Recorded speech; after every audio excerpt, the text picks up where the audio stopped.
ఇక డీటెయిల్స్ చూస్తే ఏలూరు జిల్లా నగర ప్రజలకు త్రాగునీటిని అందించే గోదావరి జలాల సమ్మర్ స్టోరేజ్ ట్యాంక్ను బడటి రాధాకృష్ణయ్య నగరపాలక సంస్థ ఆప్షన్ సభ్యులు ఎస్ఎంఆర్ పెద్దబాబు సందర్శించారు. అక్కడ జరుగుతున్న పంప్ హౌస్ షెడ్ నిర్మాణ పనులు, మోటార్లు మరియు ఎలక్ట్రికల్ సబ్స్టేషన్ నిర్మాణ పనులు పరిశీలించారు. అనంతరం సమ్మర్ స్టోరేజ్ ట్యాంక్లో ఉన్న నీటి నిల్వలు పరిశీలించి అధికారులను వివరాలు అడిగి తెలుసుకున్నారు.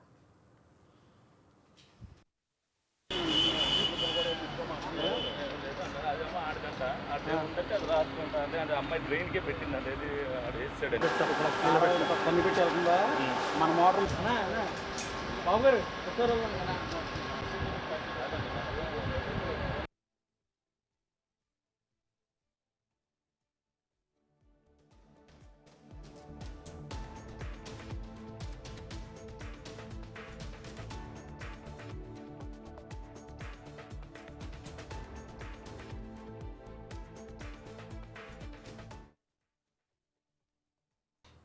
రాజన్న సిరిసిల్ల జిల్లా రుద్రంగి మండలంలో నీటి కొరత తీవ్ర స్థాయిలోకి చేరింది.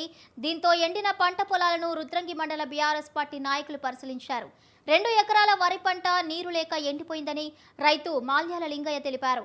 నీటి కోసం 4 బోర్లు వేసినా నీటి చుక్క దొరకటం లేదని ఆవేదన వ్యక్తం చేశారు. వెంటనే కాళేశ్వరం నీళ్లు విడుదల చేసి రుద్రంగి రైతుల పంట పొలాలు కాపాడాలంటూ కోరారు. రుద్రంగి గ్రామ ప్రజలకు కాలువలు ఇడితే ఈ రుద్రంగి గ్రామ ప్రజలకు అవసరాలు తీరినట్టు అవుతుందని నేను భావిస్తున్నాను. నా పొలం 2 ఎకరాలు ఎండిపోయింది. 8 బోర్లు వేసినాను. దయచేసి మా కాళేశ్వరం నీళ్లను విడుదల చేసి ప్రభుత్వం వెంటనే విడుదల చేస్తే కొంతమందిని ఆదుకున్నట్టు అవుతుందని కోరుకుంటూ రుద్రంగి గ్రామ ప్రజలకు కాలువలు ఇడితే ఈ రుద్రంగి గ్రామ ప్రజలకు అవసరాలు తీరినట్టు అవుతుందని నేను భావిస్తున్నాను. నా పొలం 2 ఎకరాలు ఎండిపోయింది. 8 బోర్లు వేసినాను. దయచేసి మా కాళేశ్వరం నీళ్లను విడుదల చేసి ప్రభుత్వం వెంటనే విడుదల చేస్తే కొంతమందిని ఇక చేతులకు వచ్చే దశల్లోనే పంట ఎండిపోయే రకం కనబడుతుంది. దయచేసి ఎందుకంటే ఇక్కడ నీళ్లను ఇచ్చినట్టయితే రైతులను ఆదుకున్నట్టయితే ఇక్కడి ప్రజలు సంతోషంగా ఉంటారు. లేకపోతే గదే ఇక దిగులుతోని కొంతమంది ఇక ముంగడికొచ్చి మాట్లాడుతూ భయమందరం గురి చేసి కనుక ఎందుకంటే యూరియా రాలేదని చెప్పినందుకు ఇళ్ళలోకి తీసుకొచ్చి బయటకు తీసుకొచ్చి మళ్ళీ వాళ్ళతోనే యూరియా వస్తుందని చెప్పించినటువంటి ఆనవాళ్ళు ఉన్నాయి. కాబట్టి అందుకు భయపడి రైతులు కొంతమంది మాట్లాడుతున్నారు. మేము రామ్ దయచేసి ఏమనుంటే మీరే మాట్లాడారు మా పక్షాన చెప్పారు. వాళ్ళ పక్షాన మేమేం మాట్లాడుతున్నాం. మాకు కావాల్సిన నీళ్లు మేమేం అడుగుతలేము. సరైన మాకు ఇప్పుడు 2-3 సార్లు నీళ్ళు ఇచ్చినట్టయితే ఇక్కడ పంటలు బయటకు వస్తాయి. దయచేసి అదే ఒక విషయం చెప్తున్నాను. ఇక మీరు రాజకీయం చేయాలనుకుంటే మళ్ళా నీళ్లు పడకముందే చెర్లలో పూజలు చేసే రకం మీది. మాకు నీళ్ళు అయితే ఖచ్చితంగా ఇవ్వాలని రుద్రంగి గ్రామ రైతులందరం కలిసి ఇవాళ మరి ఇక్కడ ఉన్నటువంటి రోడ్డు పైన రాస్తారోక నిర్వహిస్తామని చెప్పి సందర్భం తెలియజేస్తా ఉన్నాం. అదేవిధంగా మరి ఇక్కడ ఉన్నటువంటి నాగశేర్లు కావచ్చు, ఇవాళ అచ్చకుంట కావచ్చు, ఇవాళ మా గంగపుత్రులకు జీవనాధారమైనటువంటి ఇవాళ చేపలు కూడా ఇవాళ నీళ్ళని కూడా ఇవాళ ఎండిపోయి మా గంగపుత్రుల యొక్క జీవనం కూడా ఇవాళ వాళ్ళు కూడా ఇవాళ రోడ్డున పడే పరిస్థితి కనబడతా ఉంది. దయచేసి అటు గంగపుత్రులను కానీ ఇటు రైతులను కానీ మరి కాళేశ్వరం నీళ్లను ఇవాళ వెంటనే విడుదల చేసి ఈ యొక్క రుద్రంగి గ్రామ రైతులను గంగపుత్రులను అందరూ కూడా ఆదుకోవాలని ఈ సందర్భంగా డిమాండ్ చేస్తా ఉన్నాం.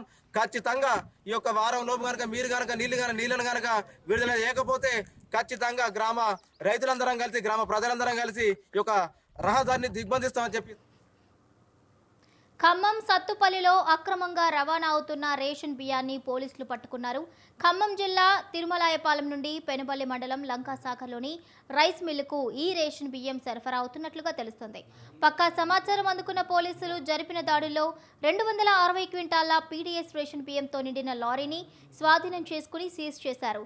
ఈ మేరకు 2 నిందితులపై 6A కేసులు నమోదు చేసి దర్యాప్తు చేస్తున్నామని అధికారులు తెలిపారు.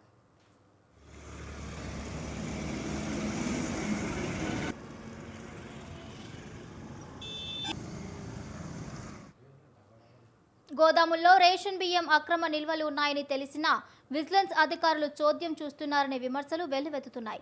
దీంతో పులివెందుల బైపాస్ రోడ్లోని గోదాములో దాడులు జరిపిన అధికారులకు అక్రమంగా నిల్వ ఉంచిన సుమారు 100 బస్తాల రేషన్ బియ్యం పట్టుబడింది. కాగా ఈ దాడులు అనంతరం సంబంధిత వ్యక్తులపై ఇంతవరకు కేసు నమోదు కాలేదని పలు పార్టీ నేతల్లో విమర్శలు వెల్లువెత్తుతున్నాయి. ఈ నేపథ్యంలో రేషన్ బియ్యం మాఫియాకు విజిలెన్స్ అధికారులు కొమ్ము కాస్తున్నట్లు ఆరోపణలు వస్తున్నాయి.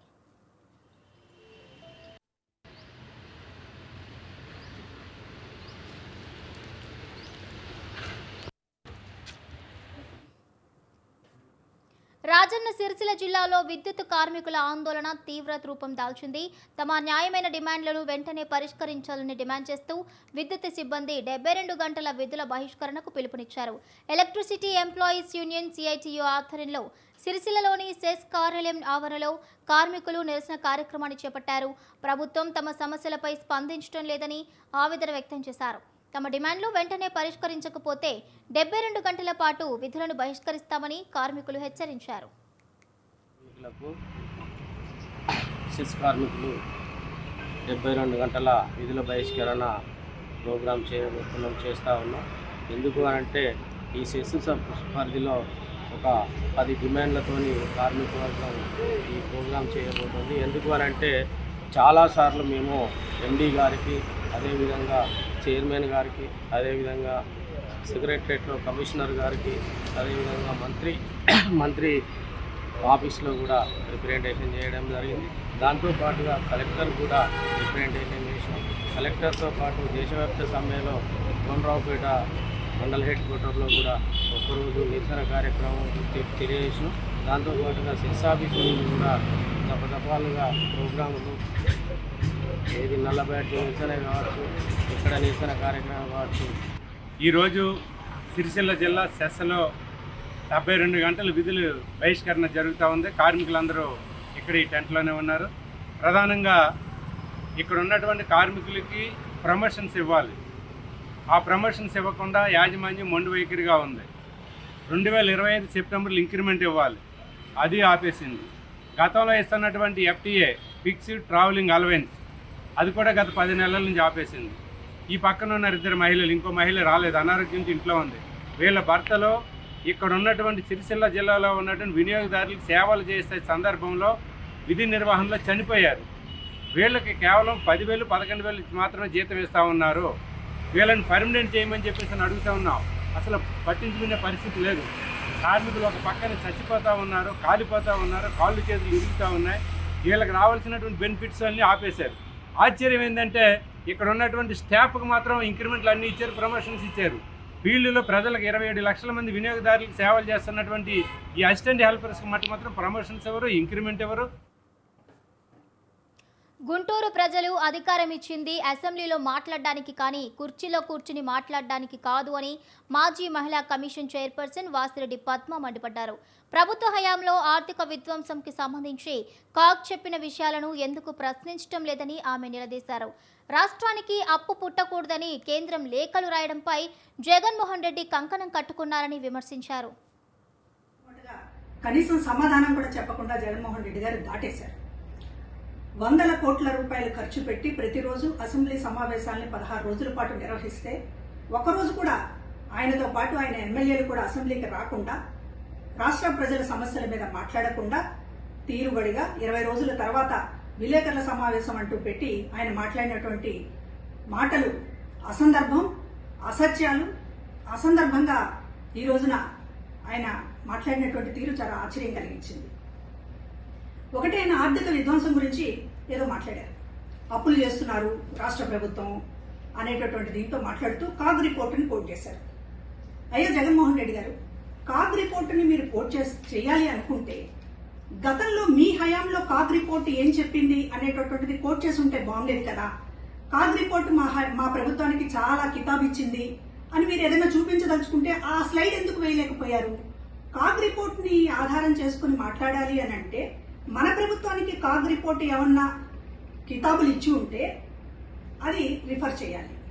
ఇవాళ నాకు దేవుడి మీద చాలా భక్తి ఉంది, లేకపోతే ఇతర విషయాలన్నీ కూడా మాట్లాడుతున్నటువంటి తీరు చూస్తుంటే మీ పాపాన్ని కడుక్కోవడానికి ఎదుటి వాళ్ళు కూడా బురదలో ఉన్నారు అని చెప్పేటటువంటి ప్రయత్నం చూస్తుంటే మాత్రం ఖచ్చితంగా తిరుపతి విషయంలో మీరేదో దాస్తున్నారు. జగన్మోహన్ రెడ్డి గారికి స్వయంగా ప్రమేయం ఉన్నటువంటి విషయాల్ని దాయటానికే పదే పదే ప్రెస్ మీట్ వంకతోటి కల్తీ నెయ్యి గురించి, పరకామడి గురించి మాట్లాడుతున్నారు. రాష్ట్ర సమస్యల మీద కంటే కూడా ఆ విషయాలనే గుంటూరు మున్సిపల్ కార్యాలయంలో రెండో రోజు కూడా ఏసీబీ అధికారులు తనిఖీలు నిర్వహించారు. కార్యాలయంలోని పలు రికార్డులు, పత్రాలను క్షుణ్ణంగా పరిశీలించారు. ఇటీవల ప్రభుత్వానికి మున్సిపల్ కార్యాలయాలపై వెల్లువెత్తిన ఫిర్యాదుల మేరకు ఈ తనిఖీలు నిర్వహిస్తున్నట్లు అధికారులు తెలిపారు. ఇంటి నిర్మాణం కోసం దరఖాస్తు చేసుకున్న వారి వివరాలతో పాటు నిర్మాణం పూర్తి చేసిన వారి వివరాలతో ఇంటి వద్దకి వెళ్లి లోతుగా వివరాలు సేకరిస్తున్నట్లుగా తెలుస్తోంది.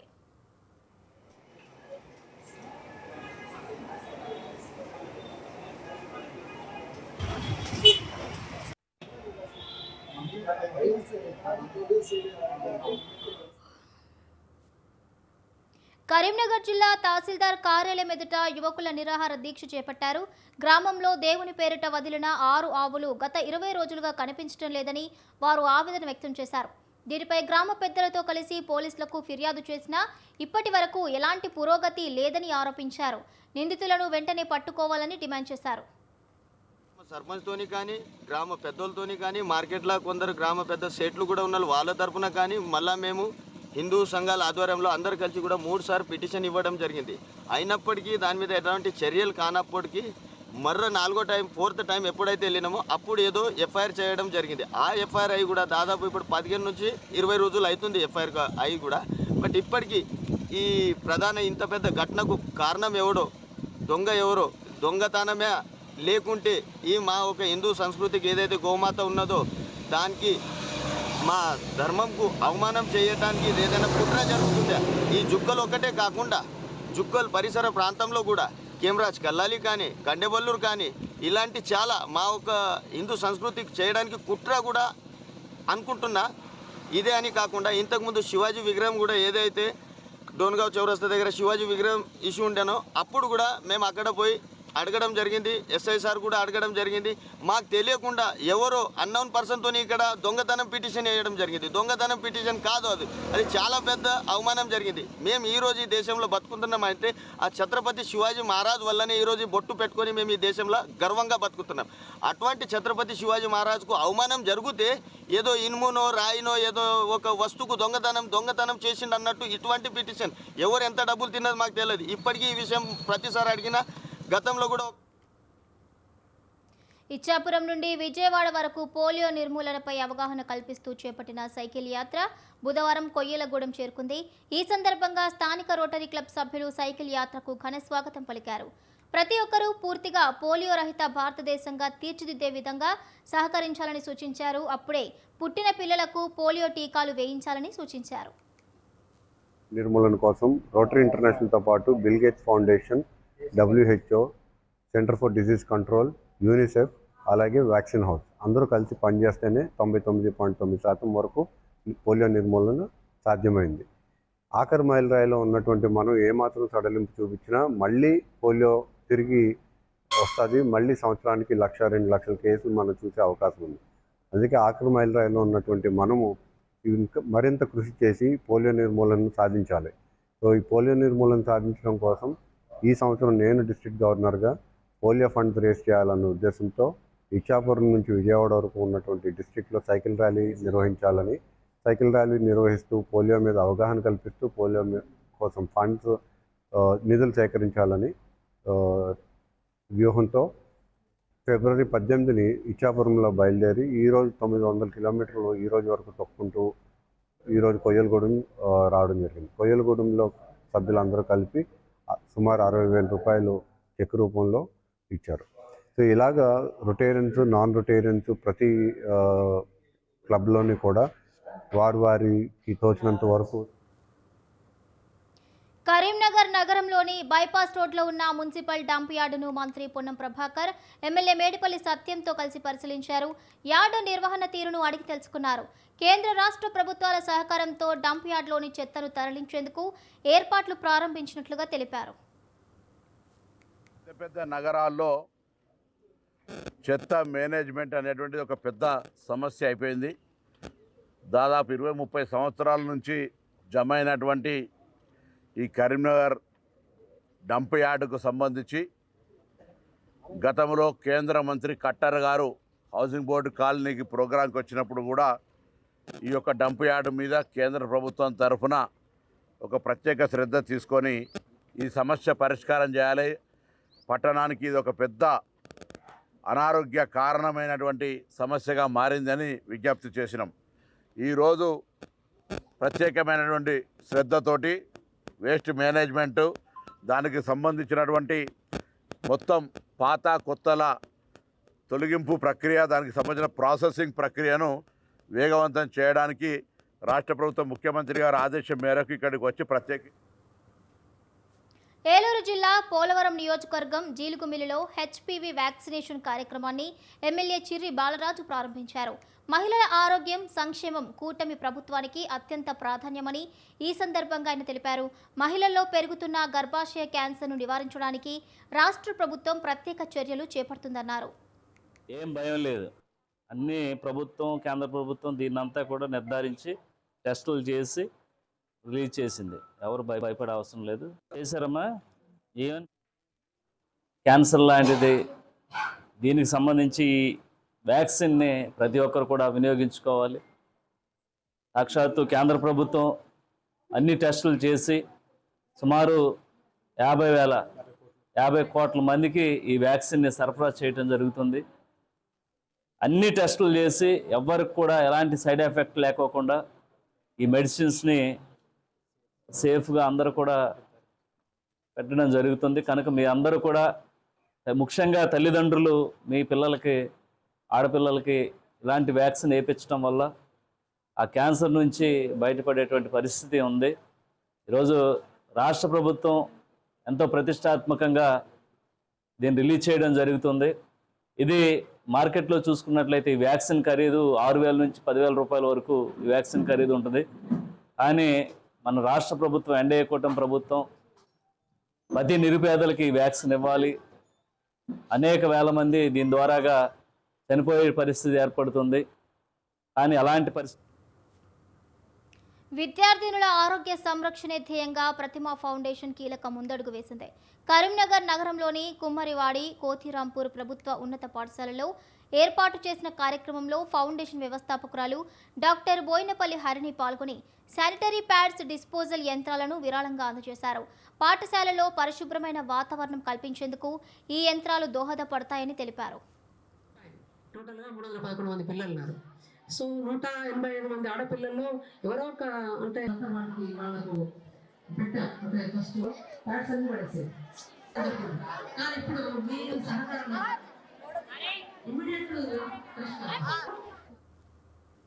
కాకినాడ జిల్లాలో పెద్ద పులి సంచారం జనాలను హడలెత్తిస్తోంది.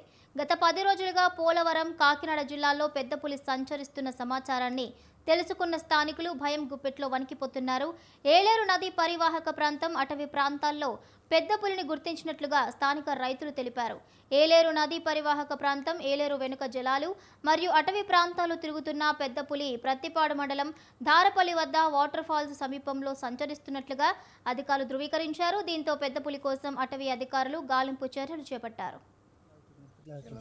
ఇంచుమించు మనమే 30 మంది ఉన్నాం. 30 బుడలు పడతాయి. దింగిడ తన మిమ్మల్ని తిడతారు. లేదంటే మీకు బీక్ సౌండ్. తిరుమల శ్రీవారి సేవలో బ్యాండ్ మేళం మూవీ టీం నిర్మాత కోన వెంకట్, నటీనటులు హర్ష్ రోషన్, శ్రీదేవి, ముక్కు అవినాష్లు పాల్గొని శ్రీవారి ఆశీస్సులు అందుకున్నారు. వీరికి ఆలయ అధికారులు ప్రత్యేక దర్శనాన్ని కల్పించారు. దర్శనం అనంతరం ఆలయ రంగనాయకుల మండపంలో వేద పండితులు వేదాశీర్వచనం అందించగా అధికారులు స్వామివారి తీర్థ ప్రసాదాలు అందజేశారు. రాబోయే మార్చి 26 శ్రీరామనవమి నాడు శ్రీదేవి, రోషన్ మీద కలిసి చేసిన బ్యాండ్ మేళం చిత్రం రిలీజ్ సందర్భంగా స్వామివారి ఆశీస్సులు తీసుకోవడం కోసం ఇక్కడికి వచ్చాం. అద్భుతమైన దర్శనం జరిగింది. స్వామివారి ఆశీస్సులు మాకు నిండుగా అందాయి. అలాగే ప్రజల ఆశీస్సులు కూడా మా టీము మీ అందరి సందర్భంగా మీ ఆశీస్సులు కూడా కోరుకుంటున్నాం. నమో వెంకటేశ్వర. ఓం నమో వెంకటేశాయ. ఇప్పుడే స్వామివారి దర్శనం అయింది, చాలా బాగా జరిగింది. బ్యాండ్ మేళం సినిమా మార్చి 26వ తారీఖున వస్తుంది. సో మంచి విజయం రావాలని స్వామివారిని దర్శించుకున్నాం. మీ అందరి ఆశీస్సులు, మీ అందరి బ్లెస్సింగ్స్ కూడా మాకు ఉండాలని కోరుకుంటున్నాం. మార్చి 26వ తారీఖున band Melam cinema. Thank you. వెంకటేశాయ. So band Melam March 26th release అవుతుంది. సో ఆయన ఆశీస్సుల కోసం ఇక్కడికి వచ్చాం. చాలా మంచి దర్శనం అయింది. ఖచ్చితంగా ఆయన చూసిన వెంటనే అనిపించింది ఒక పెద్ద బ్లాక్ బస్టర్ కొట్టినంత ఫీలింగ్ అనిపించింది. So thank you. అన్నమయ్య జిల్లా మదనపల్లి సిల్క్ టౌన్ చౌడేశ్వరి దేవి జ్యోతి ఉత్సవ ఆహ్వాన కరపత్రాలు కమిటీ సభ్యులు ఆవిష్కరించారు. ఈ నెల 18 నుంచి 21 వరకు నిర్వహించబోయే జ్యోతి ఉత్సవంలో పాల్గొనేందుకు తెలుగు రాష్ట్రాల నుంచి వేలాది మంది భక్తులు రానున్నట్లుగా తెలిపారు. 19న అగ్నిగుండం ప్రవేశం, జ్యోతి ఉత్సవం, పుష్ప పల్లకి అమ్మవారి ఊరేగింపు జరపనున్నట్లుగా తెలిపారు. కలగాలని చెప్పి కోరుకుంటూ ప్రతి సంవత్సరం లాగే ఈ సంవత్సరం ఉగాది రోజున అమ్మవారి జ్యోతి ఉత్సవ కార్యక్రమం జరుగును. ఈ సంవత్సరం అన్ని సంవత్సరముల కన్నా ప్రత్యేకంగా ఉగాది పండుగ సందర్భంగా తొగటవీర క్షత్రియ కుల బాంధవుల ఆధ్వర్యంలో జరిగే ఏకైక పండుగ అంటే ఒక చౌడేశ్వరి ఉత్సవాలే. ఈ ఉత్సవానికి ఈ చుట్టుపక్కల నుంచి దాదాపుగా ఒక 50-100 కిలోమీటర్ల వరకు ఈ పండుగ జరుగుతుంది. ఈ ఉత్సవాల్లో ముఖ్యంగా మా ప్రత్యేకత ఏమంటే అమ్మవారి ప్రత్యేకత జ్యోతులు దాదాపుగా 50-60 జ్యోతులు. ప్రతి జ్యోతి ఇంటి